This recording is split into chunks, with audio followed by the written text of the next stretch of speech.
Hello students, welcome to অ্যামগুনিক channel.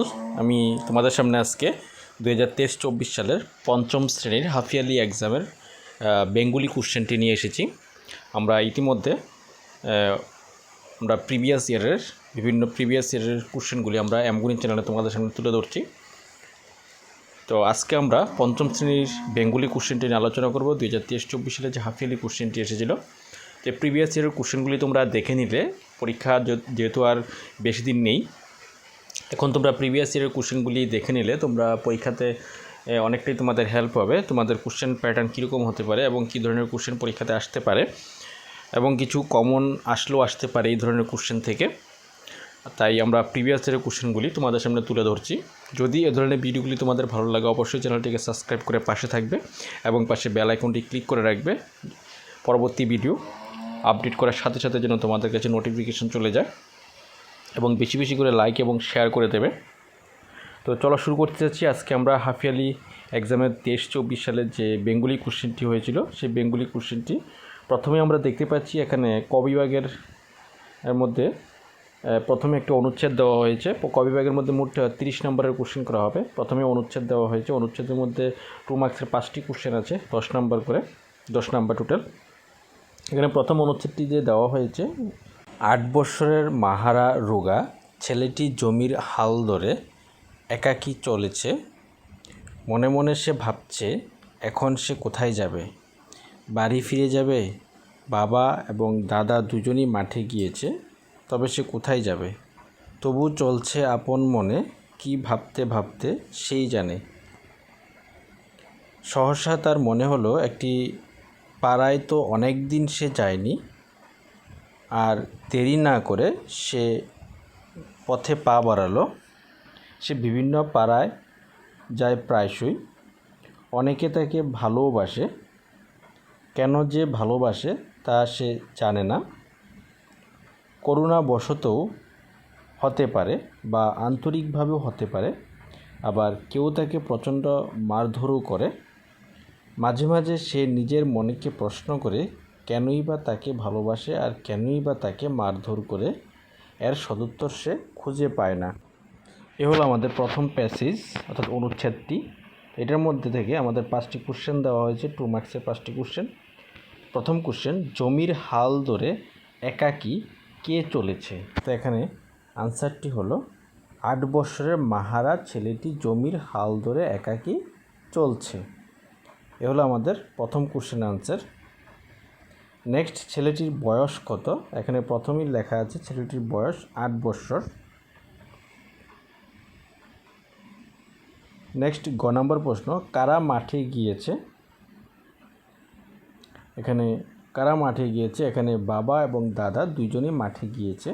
এখানে গ নম্বর প্রশ্নের আনসারটা দেওয়া আছে। নেক্সট, ঘ নম্বর, সহসা তার কি মনে হলো। সহসা তার মনে হলো একটি পাড়ায় তো অনেক দিন সে যায়নি। 5 নম্বর যে প্রশ্নটি, ছেলেটি নিজের মনকে কি প্রশ্ন করে।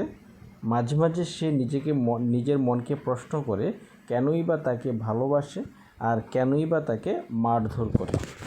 তো এই হলো প্যাসেজের মধ্যে আমাদের যে 5টি কোশ্চেন, সেই 5টি কোশ্চেনের আনসার। পরবর্তীতে আমাদের 2 নম্বর আরেকটি প্যাসেজ দেওয়া হয়েছে, অনুচ্ছেদ। এটার মধ্যে 2 মানের 5টি কোশ্চেন দেওয়া হয়েছে, 10 নম্বর। তো এই প্যাসেজটি দেওয়া হয়েছে, আলতাই গিরিমালার পথ ধরে হেডিন সাহেব চললেন। পথ অতি ছোট এবং ভয়ঙ্কর। পামির উপত্যকার তুষার ঝটিকা তাকে ভীত করতে লাগলো, কিন্তু এরই ভিতর দিয়ে অসীম ধৈর্যের সঙ্গে হেডিনকে এগোতে হয়েছিল। এমনই করে একদা তিনি ভয়ঙ্কর এক বিপদের সামনে এসে দাঁড়ালেন। বিপদ আর কিছু নয়, একটি বিশাল মরুভূমি মাত্র।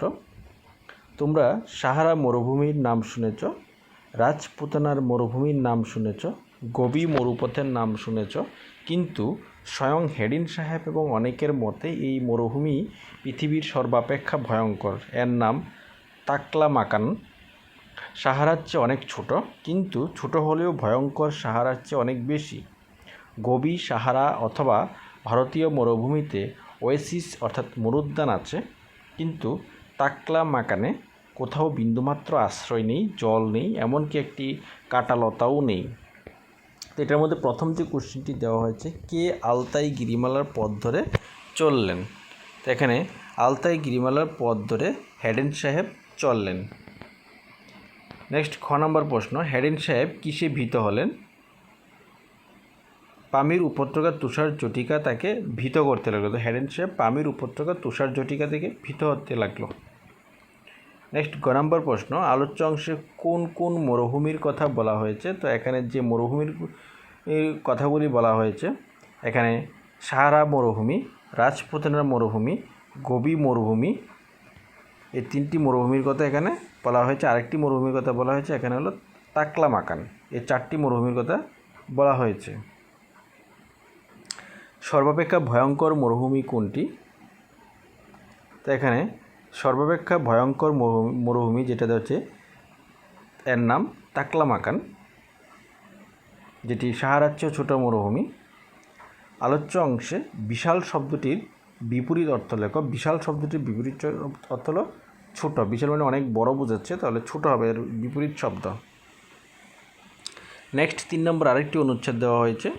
এটার মধ্যে 2 মার্কসের 5টি কোশ্চেন দেওয়া হয়েছে, 10 নম্বর। এখানে প্যাসেজটি হলো, রামলালের বয়স কম কিন্তু দুষ্টমি বুদ্ধি কম ছিল না। গ্রামের লোক তাকে ভয় করিত। অত্যাচার যে তাহার কখনো কোন দিক দিয়ে কিভাবে দেখা দিবে সে কথা কাহারও অনুমান করার জো ছিল না। তাহার বড় ভাই শ্যামলালকেও ঠিক শান্ত প্রকৃতির লোক বলা চলে না। গ্রামের জমিদারি কাছারিতে সে কাজ করিত এবং নিজের জমিজমা দেখাশোনা করিত। তাদের অবস্থা সচ্ছল ছিল, পুকুর, বাগান, ধান জমি এবং কিছু টাকা ছিল।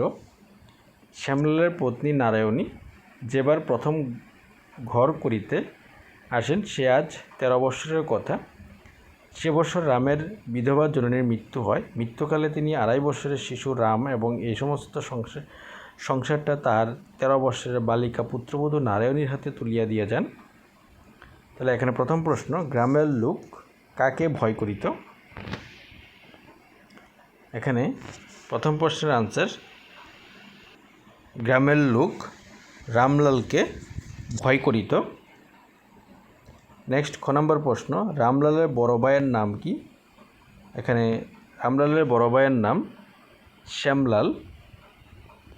নেক্সট গ নম্বর প্রশ্ন, নারায়ণী কে ছিলেন?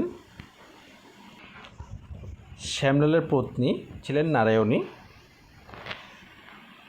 নেক্সট ঘ নম্বর, মায়ের মৃত্যুকালে রামের বয়স কত ছিল? এখানে মায়ের মৃত্যুকালে তিনি 2.5 বৎসরের শিশু রামকে রেখে গিয়েছিলেন, অর্থাৎ রামের বয়স তখন ছিল 2.5 বৎসর। তারপরে এখানে বাক্য রচনা করতে বলা হয়েছে। শিশু এবং গ্রাম দিয়ে বাক্য রচনা করতে বলা হয়েছে। তো এটা প্যাসেজের মধ্যেই বাক্যটি আছে, তোমরা লিখে নেবে, শিশু এবং গ্রামের বাক্য রচনা। তারপরে দেওয়া আছে গদ্যরূপ, দেওয়া আছে বিপরীত শব্দ দেওয়া হয়েছে। বিপরীত শব্দ দুটি দেওয়া আছে, মঙ্গল, মঙ্গল অমঙ্গল হবে, সম্মুখে বিপরীতে হবে, অর্থাৎ পেছনে। সঠিক উত্তরটি বেছে নেওয়ার জন্য বলা হয়েছে। প্রথম ক নম্বর প্রশ্ন, জনশ্রুতি। জনশ্রুতি মানে খুশ গল্প, পৌরাণিক কাহিনী না লোকপ্রবাদ? এখানে হবে লোকপ্রবাদ। অংশবিশেষ, অংশবিশেষ মানে অর্ধাংশ, বিশেষ অংশ না কিছু অংশ, তো অংশবিশেষ মানে হলো কিছু অংশ। তারপরে বুদ্ধির অতীত মানে ড্যাশ অতীতকালের বুদ্ধি, অতি বুদ্ধি বোধগম্য নয়, অর্থাৎ বুদ্ধির অতীত মানে বোধগম্য নয়। তারপরে বাক্য রচনা বলা হয়েছে। বাক্য রচনা বলা হয়েছে সরাসরি দিয়ে বাক্য রচনা করতে হবে, অর্থাৎ একটি বাক্য তৈরি করতে হবে। লতা পাতা দিয়ে একটি বাক্য তৈরি করতে হবে এবং নিছক, এই 3টি বাক্য রচনা বলা হয়েছে। এটি 1 মার্কসের, 1 মার্কস করে 3 নাম্বার থাকবে। তারপরে এখানে 2টি প্রশ্ন দেওয়া হয়েছে। কাদের যুক্তি দিয়ে সত্য মিথ্যা বেছে নেবার শিক্ষা বা সামর্থ্য নেই এবং হোমের কাঠ বলতে কী বোঝায়? এগুলি তোমরা বইয়ের অনুশীলনী থেকে পেয়ে যাবে প্রশ্নের আনসারগুলি। তারপরে 9 নম্বরের মধ্যে দুটি প্রশ্ন দেওয়া হচ্ছে, যে কোনো একটি আনসার করতে বলা হয়েছে। কবি সর্বদা কী কামনা করেন এবং কার সাহায্য পেয়ে আমরা বড় হয়ে উঠি? খ নম্বর, ভরত প্রজাপালনের জন্য রামের কাছে কী চাইলেন? কার আদেশে রাম বনে গিয়েছিলেন? নেক্সট 10 নম্বরের মধ্যে এখানে আরেকটি অনুচ্ছেদ দেওয়া হয়েছে, খুব সহজ একটি অনুচ্ছেদ দেওয়া হয়েছে। সে অনুচ্ছেদের মধ্যে এখানে দেওয়া হয়েছে 5টি প্রশ্ন, প্রত্যেকটি 1 মার্কস করে 5টি প্রশ্ন দেওয়া হয়েছে। নেক্সট গ্রুপ সি গ বিভাগের মধ্যে যে প্রথম যে কোশ্চেনগুলি দেওয়া হয়েছে, কি কি কারণে গান্ধীজি সবরমতী কুষ্ঠাশ্রম গড়ে তুলেছিলেন? তারপর খ নম্বর প্রশ্ন, ছাড়ো মানিক আমার সোনা আমার উক্তিটি কার? মানিক আমার সোনা আমার বলতে কাকে বোঝানো হয়েছে এবং বক্তা তাকে ছাড়তে বলেছেন কেন? নেক্সট 12 নম্বরের মধ্যে যে কোনো একটি আনসার করতে বলা হয়েছে। এখানে দুটি প্রশ্ন দেওয়া হয়েছে, যে কোনো একটি আনসার করতে হবে 5 মার্কসের। মানুষ আমার ভাই বড় প্রিয়জন, বক্তাকে মানুষকে ভাই এবং প্রিয়জন বলা হয়েছে কেন? কবি নিজের জীবনকে কেন সার্থক মনে করেছেন? বুঝিয়ে লেখো। নেক্সট 13 নম্বরের মধ্যে আমাদের এখানে দুটি কোশ্চেন দেওয়া হয়েছে, দুটি কোশ্চেনের মধ্যে যে কোনো একটি আনসার করতে হবে। তারপরে 14 নম্বরের মধ্যে আমাদের কবিতা থেকে প্রশ্ন দেওয়া হয়েছে, দুটি প্রশ্ন, যে কোনো একটি আনসার করতে হবে। তারপরে গ্রামার থেকে কিছু কোশ্চেন দেওয়া হয়েছে, বাক্য কাকে বলে এবং উদাহরণ।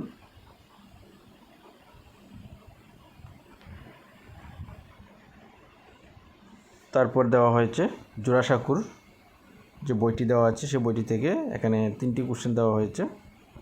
তারপরে আবার অনুচ্ছেদ, তো আমাদের এখানে দেখতে পাচ্ছি টোটাল আমাদের 5টি অনুচ্ছেদ দেওয়া হয়েছে। তো 5টি অনুচ্ছেদ তোমাদের প্রশ্নের মধ্যে তোমাদের আনসার দেওয়া থাকবে, অনুচ্ছেদটি পরে তোমাদের অনুচ্ছেদটি থেকে আনসারগুলি তৈরি করতে হবে। তারপরে রচনা দুটি দেওয়া হয়েছে, রাজা রামমোহন রায় এবং ত্রিপুরার একটি উৎসব, যে কোনো একটি লিখতে হবে। এবং চিঠি বা পত্র এসেছে, মেলায় আমন্ত্রণ জানিয়ে বন্ধুর কাছে চিঠি লেখো, একটি এসেছে, একটি আনসার করতে হবে। তো এ হলো আমাদের 2023-24 সালের 5ম শ্রেণীর বাংলা কোশ্চেনটি। তো এই কোশ্চেনটি দেখলে তোমাদের অনেকটাই হেল্প হবে এবং কোশ্চেন কী ধরনের হতে পারে, 2024 হাফ ইয়ারলি এক্সাম কী ধরনের হতে পারে তোমরা অনেকটি ধারণা পেয়ে যাবে। আশা করি তোমাদের প্রিপারেশন ভালো হয়েছে এবং এই কোশ্চেনটি দেখে নিলে তোমাদের আরও ভালো হবে প্রিপারেশন। তো কোশ্চেনটি অবশ্যই একবার দেখে যাবে পরীক্ষার আগে, যদি দেখে যাও তাহলে তোমাদের অনেকটাই উপকার হবে। যদি এই ধরনের ভিডিও আরও প্রয়োজন হয় অবশ্যই চ্যানেলটি সাবস্ক্রাইব করবে এবং পরবর্তী প্রিভিয়াস ইয়ারের কোশ্চেনগুলি পাওয়ার জন্য অবশ্যই চ্যানেলটি সাবস্ক্রাইব করে পাশে থাকবে এবং বেশি বেশি করে লাইক এবং শেয়ার করে দেবে। Thank you.